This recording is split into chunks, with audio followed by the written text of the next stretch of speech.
Então, falando em data FIFA, foram 12 dias, teoricamente, o Felipe Luiz implantando a metodologia dele.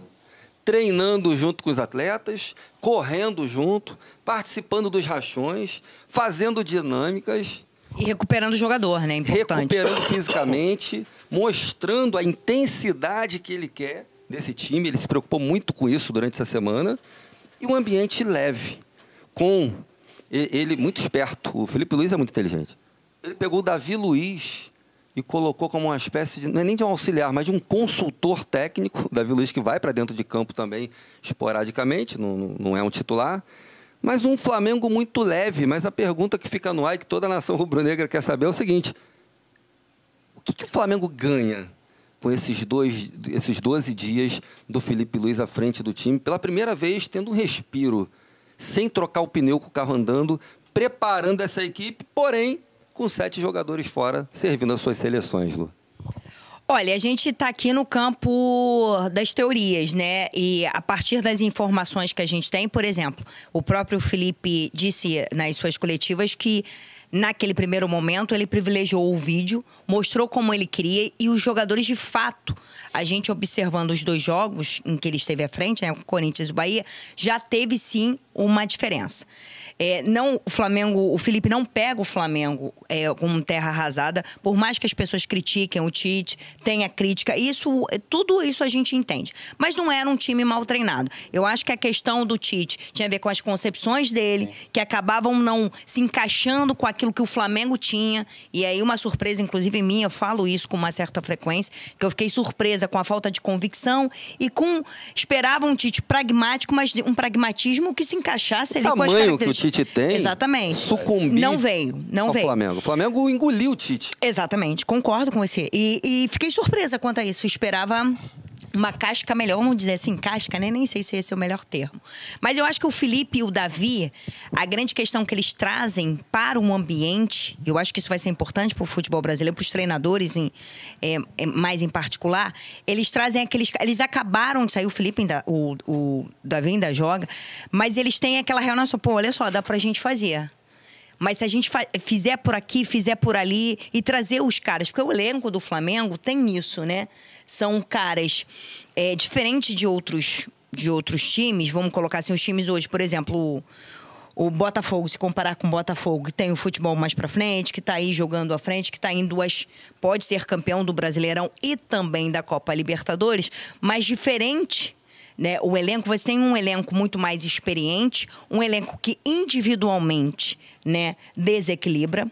O Botafogo é mais o coletivo, embora você tenha ali o Igor Jesus, tem o Júnior Santos voltando, mas ele tá voltando, o Luiz Henrique, mas é muito mais um coletivo. O Flamengo, né, precisa da individualidade, né, inclusive nas finalizações. O Flamengo hoje que precisa botar a bola para dentro. Já começou com o Felipe, o Flamengo criou um volume maior, sim, de jogadas, mas precisa colocar para dentro. E precisa começar na quinta-feira. E aí a gente vai ver. Não vamos esquecer, citei do lado do Fluminense, o Thiago Silva, Arias e Ganso, mas o Fábio também classifica, né? Assim como o Hugo do lado do Corinthians segurou aqui o Flamengo, o Fábio também é uma peça importante do time tricolor. Marcelo Tchacabum, se você parar para pensar, o Felipe Luiz, assume o Sub-17, conquista um título. Assume o Sub-20, conquista logo o Mundial, ostentou. E ele assume o profissional do Flamengo já disputando uma vaga numa final de uma competição nacional. Coisa que tem treinadores que passam 20, 25 anos de carreira aí e não conseguem conquistar uma Copa do Brasil, um Campeonato Brasileiro. E se é que a gente também não pode dizer que ele briga ainda pelo brasileiro, porque eu ainda acredito. Eu acredito. O dia que eu não acreditar, eu deixo de ser rubro-negro. Acho que o rubro-negro, ao longo da história, não tem o direito de não acreditar. Então, o Felipe Luiz hoje, ele não faz projetos a médio e longo prazo, Marcelo? Aqueles projetos impossíveis, não. É um tropeço de Palmeiras e Botafogo. Tá difícil? Sim. Porque tanto o Palmeiras quanto o Botafogo hoje criou uma estabilidade e vão brigar até o fim ali. Não vão querer largar o osso de jeito nenhum. Mas estamos falando de Botafogo, gente. Estamos falando de Botafogo. Né? Historicamente, todo mundo já sabe, não preciso falar aqui em termos de provocação. Mas é uma semana, vamos botar assim, Felipe Luiz fez 2 jogos até agora à frente do Flamengo.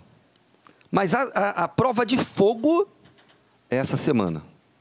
Essa semana pega um clássico contra o maior rival dos últimos tempos, que é o Fluminense. Independente de onde ele esteja na tabela. É importante ganhar do Fluminense na quinta-feira. Empatar não. Vencer, independente das circunstâncias. Eu acho que esse jogo, esse clássico, Marcelo, mostra muito o que está por vir de bom de todo esse tempo que o Felipe Luiz teve para treinar. E, principalmente, tem um jogo de decisão. O que isso impacta para o Flamengo? Tem um cara acostumado com decisões, que é o Felipe Luiz, conhecedor, que passa para os seus atletas uma certa confiança.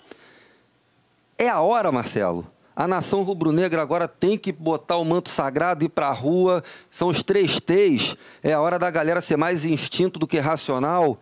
Fazer essa diferença. É ir para cima do Fluminense impetuosamente, brigar pelo brasileiro e chegar no domingo, dar a vida contra o Corinthians. Como é que você está sentindo essa semana de Flamengo e de Felipe Luiz, Marcelo? Cara, eu acho uma coisa que eu acho muito interessante do Felipe Luiz é a construção de carreira dele, né?